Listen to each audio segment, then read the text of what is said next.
このゴムの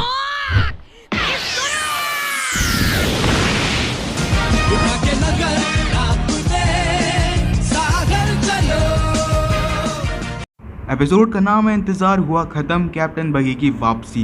episode की शुरुआत में हमें दिखाया जाता है कि कैप्टन बगी दूरबीन से समुद्र में कुछ देख रहा है और पीछे से आती है वो लड़की और बोलती है तुम क्या सोच रहे हो। कैप्टन बगी बोलता है कि मैं सोच रहा हूँ मेरे जाने के बाद मेरे क्रू का क्या हुआ होगा। फिर हमें दिखाया जाता है कि लूफी और बगी की फ़ाइट के बाद जितने भी सारे विलेजर्स हैं और वो कुत्ता जिसका नाम चोचो था उसने सारे क्रू मेंबर्स को उधर से भगा दिया कैप्टन बगी के पायरेट्स को। और कैप्टन बगी के जो पायरेट्स हैं वो बोट में बैठ के निकलने वाले होते हैं उधर से और बोलते हैं कि सारे लोग आ गए। सारे लोग होते हैं वो बोलते हैं आ गए, बस हमको कैप्टन बगी की याद सता रही है। और एक बंदा बोलता है कि कैप्टन बगी का आधा शरीर भी हमारे साथ है। और फिर सारे लोग हैं वो रोने लग जाते हैं और बोलते हैं पता नहीं कैप्टन बगी का क्या हुआ होगा। और फिर कैप्टन बगी की बोट है उस दिन के बाद उधर से निकल गई थी उस विलेज से।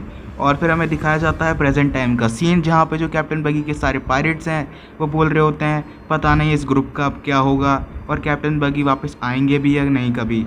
और फिर जो आदमी है वो बोलता है कि कैप्टन बगी समुद्र में ना गिर गए हों उड़ते उड़ते। और वो बोलता है मोजी बोलता है कि ये सब नामी की वजह से हुआ है। और काबाजी बोलता है नहीं ये सब वो रोरोनोआ जोरो की वजह से हुआ है, एक बार मेरे को वो मिल जाए तो मैं उसका सर काट दूंगा। और इधर हमें जोरो का सीन दिखाया जाता है जो कि चीखता है और बोलता है शायद मेरे बारे में कोई बात कर रहा है। लूफी बोलता है तुम इतने फेमस तलवारबाज हो, तुम्हारे बारे में कोई ना कोई तो बात कर ही रहा होगा। और जो नामी है वो भी चीखती है और बोलती है मैं इतनी सुंदर हूँ, लोग मेरे बारे में बात करते थकते नहीं हैं। वो सब बोलता है ये सुंदर किसको कह रही है और अपना एक्सपेरिमेंट कर रहा होता है। और अचानक से बोर्ड पे धमाका होता है और जो सॉप का एक्सपेरिमेंट है वो फेल हो जाता है। और जो लूफी है वो बोर्ड से नीचे गिरते गिरते बचता है और बोलता है उसॉप तो हर बार ऐसे ख़राब एक्सपेरिमेंट मत करा कर। और जो उसॉप है वो नीचे पड़ा है बेहोश होके। फिर हमें दिखाया जाता है एक आइलैंड का सीन और इस आइलैंड पे है कैप्टन बगी के सारे पायरेट्स इसी वक्त। और कैप्टन बगी की फ़ोटो पे माला चढ़ा रखी है और उनकी कब्र बना रखी है और सारे रो रहे होते हैं और बोलते हैं कैप्टन बगी बहुत साफ दिल के इंसान थे, भगवान उनकी आत्मा को हमेशा शांति रखे। और रो रहे होते हैं कैप्टन बगी को याद करते हुए और बोलते हैं कि काश कैप्टन बगी वापस आ जाएं। और जो काबाजी है वो बोलता है कि मरे हुए लोग वापस नहीं आते।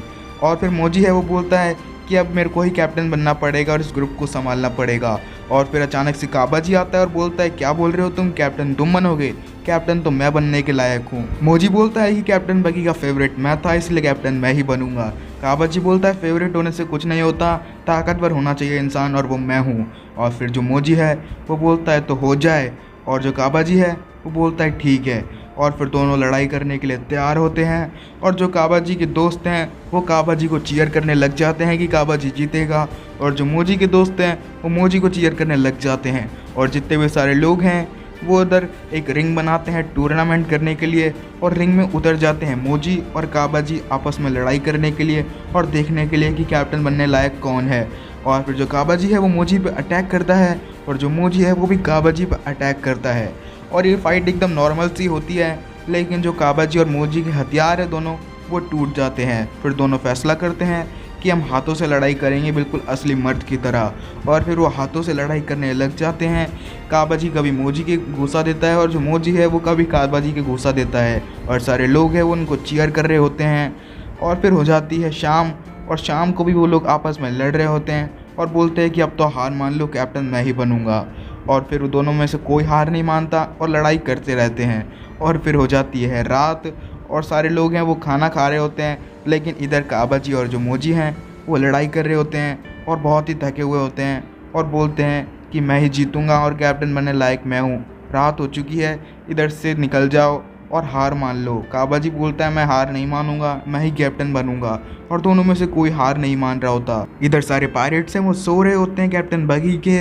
और उधर जो शेर है मोजी का जिसका नाम रिची है वो सो रहा होता है और सपना देख रहा होता है कि सपने में इस ग्रुप का पायरेट वो है और वो कैप्टन बगी के ग्रुप का पायरेट है और उनको लीड कर रहा है और एक बड़े मॉन्स्टर को हरा रहा है। और वो बहुत खुशी होता है सपने में और बोलता है कि कैप्टन तो मेरे को ही बनना चाहिए। और फिर वो सो रहा होता है, इतने में जाके नींद में मारता है काबाजी और मोजी के दोनों के। फिर सुबह पता चलता है कि रिची जीत गया और रिची अब कैप्टन है। और जो काबाजी और मोजी हैं वो रो रहे होते हैं और बोलते हैं कि एक शेर कैसे कैप्टन बन सकता है। इधर सारे लोग हैं वो चीयर कर रहे होते हैं रिची को और बोलते हैं कि कैप्टन बगी के पायरेट्स का अब वही कैप्टन है, और रिची इस बात से बहुत खुश होता है। और फिर अचानक से हमें दिखाया जाता है कि उधर अचानक से एक तबला बजने लग गया है और आदमखोर आदिवासी हैं उधर आ चुके हैं और उनको बोलते हैं तुम्हारी हिम्मत कैसे हुई हमारे आइलैंड पे आने की, और ये हमारा आइलैंड है, और बोलते हैं इन सब लोगों को ख़त्म कर दो। कैप्टन बगी के सारे पायरेट्स हैं वो उससे लड़ाई करने के लिए पहुंच जाते हैं, लेकिन कुछ फ़ायदा नहीं होता। आदमखोर आदिवासी बहुत ताकतवर थे और उसने रिची को और जितने भी सारे पायरेट्स हैं उनको हरा दिया है, और बोल रहे होते हैं कि तुम जानते नहीं हो आदिवासी लोगों की ताकत कितनी होती है, और सारे पायरेट्स हैं कैप्टन बगी के वो हार चुके हैं। और फिर हमें दिखाया जाता है कैप्टन बगी का सीन जो कि दूरबीन से देख रहा है एक आइलैंड को और बोल रहा है चिल्ला के कि मेरे को मिल ही गया। फिर वो लड़की आती है और बोलती है तुम्हें क्या मिल गया। कैप्टन बगी बोलता है कि मेरे को मेरे क्रूमेट मिल गए, उस आइलैंड पे देखो उधर मेरी बोट खड़ी है और उधर ही शायद वो लोग होंगे, बहुत समय बाद मैं उन लोगों से मिलूँगा। और फिर वो जैसे ही वो आइलैंड पे पहुंचते हैं कैप्टन बगी अपनी फ़ोटो लगी देखता है अपनी कब्र पे और बोलता है मैं तो ज़िंदा हूँ, ये सब किसने किया। वो लड़की बोलती है कि शायद तुम्हारे क्रू को लग रहा होगा कि तुम मर चुके हो। और फिर जो बगी होता है वो ढूंढ लेता है काबाजी और मोजी को और बोलता है तुम्हारी हालत किसने करी। जो काबाजी है वो बोलता है कि आपको देख के मुझे बहुत अच्छा लगा, आप जिंदा हैं। और फिर जो कैप्टन बगी है उन दोनों को गले से लगा लेता है और बोलता है कि तुम्हारे को बहुत दिनों बाद देख के बहुत अच्छा लगा, और तुम सब लोग इधर क्या कर रहे हो और मेरी फ़ोटो पे हार किसने चिढ़ाया। और फिर वो बताता है सारा सीन कि सारा क्या हुआ था। और फिर वो जो लड़की है वो बोलती है कि ये भाला देख के मैं बता सकती हूँ कि आदमखोर आदिवासी इधर रहते हैं और वो छोड़ेंगे नहीं हमको अगर उनके सामने गए तो। इधर आदिवासी का सीन दिखाया जाता है जो कि पका रहे हैं रिची और जितने भी सारे पायरेट्स हैं उनको, क्योंकि वो आदमखोर है, वो इंसान भी खाते हैं और सब कुछ खाते हैं, और बोल रहे होते हैं कि घबराने की बात नहीं है, एक बार मसाले तुम्हारे ऊपर चले गए तो तुम्हारा टेस्ट बहुत अच्छा हो जाएगा। और फिर सारे आदिवासी उनको मिलता है कैप्टन बगी का आधा शरीर और बोलते हैं कि ये क्या चीज़ है, और एक आदमी बोलता है कि शायद ये किसी का पेट है। तभी जो कैप्टन बगी है उसको महसूस होता है कि उसका आधा शरीर इधर है, और वो अपना चॉप चॉप चिल्लाने लग जाता है, जिससे जो उसका शरीर है वो हवा में उड़ने लग जाता है और वापस जुड़ जाता है, और जो उसका आधा शरीर है वो ज़मीन पर लैंड करता है और जितने भी सारे आदमखोर आदिवासी हैं उनके साथ लड़ाई करने लग जाता है। जो कैप्टन बगी का आधा शरीर है वही उन आदिवासियों पे भारी पड़ता है और 2-3 आदिवासियों को तो हरा भी देता है, और जो 2-3 आदिवासी हैं वो दूर जाके गिरते हैं। तभी जो रिची होता है वो देखता है कि कैप्टन बगी और कुछ लोग उधर चट्टान पे खड़े हैं, और फिर सारे लोग हैं उधर खड़े होते हैं मोजी और काबाजी के साथ। और फिर जो कैप्टन बगी है वो बोलता है कि अब मज़ा आएगा, और जो कैप्टन बगी है वो चॉप चॉप से अपना जितना भी सारा शरीर है उसको वापस बुलाता है, और जो उसका शरीर है वापस हिस्सों में बट जाता है। ये देख के जो बचे हुए आदिवासी हैं वो बहुत डर जाते हैं, और जो उसका शरीर है उड़ते हो जाता है कैप्टन बगी के पास, और उसके पास जाके वापस रीअसेंबल यानी कि जुड़ने लग जाता है, और पूरा शरीर जो कैप्टन बगी का है वो वापस उसके पास आ जाता है। और जो कैप्टन बगी है वो हंसते हुए चिल्लाता है अब दिखाऊंगा इन सारे आदिवासियों की इनकी औकात, और जितना भी उसका क्रू है वो सारे रोने लग जाते हैं और बोलते हैं कि आप वापस आ गए।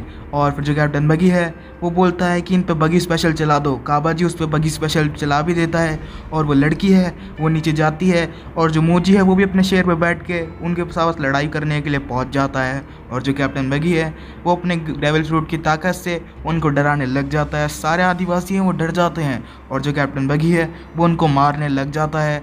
और फिर जो कैप्टन बगी के पायरेट्स हैं वो बोलते हैं ये सब हमारे लिए कर रहे हैं कैप्टन बगी, और जो कैप्टन बगी है वो उनको 2 मिनट में हरा देता है सारे आदिवासियों को।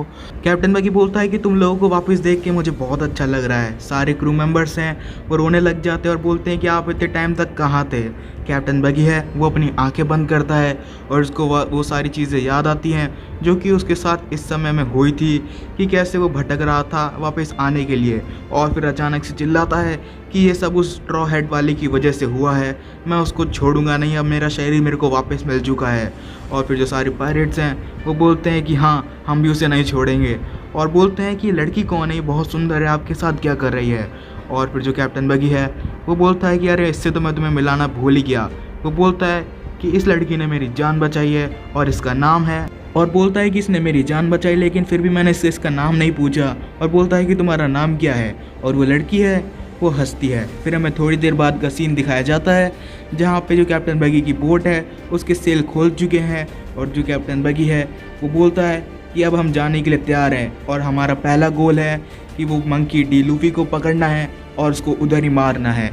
और कैप्टन बगी की बोट है और जो उस लड़की की बोट है वो निकल चुकी है। इधर हमें दिखाया जाता है गोइंग मैरी का सीन जहाँ पे जो जोरो है वो आराम कर रहा होता है और फिर जोरो लूफी के पास आता है और जो सारे लोग हैं वो उधर आ जाते हैं। सांजी बोलता है कि लोक टाउन तो सच्ची में बहुत बड़ा है और जो सांजी है वो लोक टाउन को देखने लग जाता है। लूफी बोलता है कि ये वही टाउन है जिधर गोल्ड रॉजर पैदा हुए थे और इधर ही उनको मारा गया था और बोलता है कि मेरे लिए बहुत खुशकिस्मत की बात है कि मैं इस टाउन को अपनी आंखों से देख रहा हूँ। नामी बोलती है आंखों से क्या देखना है, अभी तो हम जा रहे हैं उस टाउन में ही। लूफी है वो बोलता है कि इसी टाउन से सब चीज़ की शुरुआत हुई थी और वो मेरे को देखना है। और जो लोक टाउन है उसका सीन दिखाया जाता है और वो टाउन सच्ची में बहुत बड़ा है। और जो गोइंग मैरी है वो चल पड़ी है लोक टाउन की तरफ और जो एपिसोड है वो भी इसी पॉइंट पे ख़त्म हो जाता है। अगले एपिसोड में देखेंगे कि क्या कैप्टन बगी लूफी को पकड़ पाएगा और लूफी लोक टाउन में जाएगा तो लोग उसको पहचानेंगे या नहीं, ये सब देखेंगे अगले एपिसोड में। मिलता हूँ आपसे अगले एपिसोड में, तब तक के लिए। 晴れの日も雨の日も一日一歩ずつ進んでこう笑い合って泣き合ってそんな日々を過ごそうよ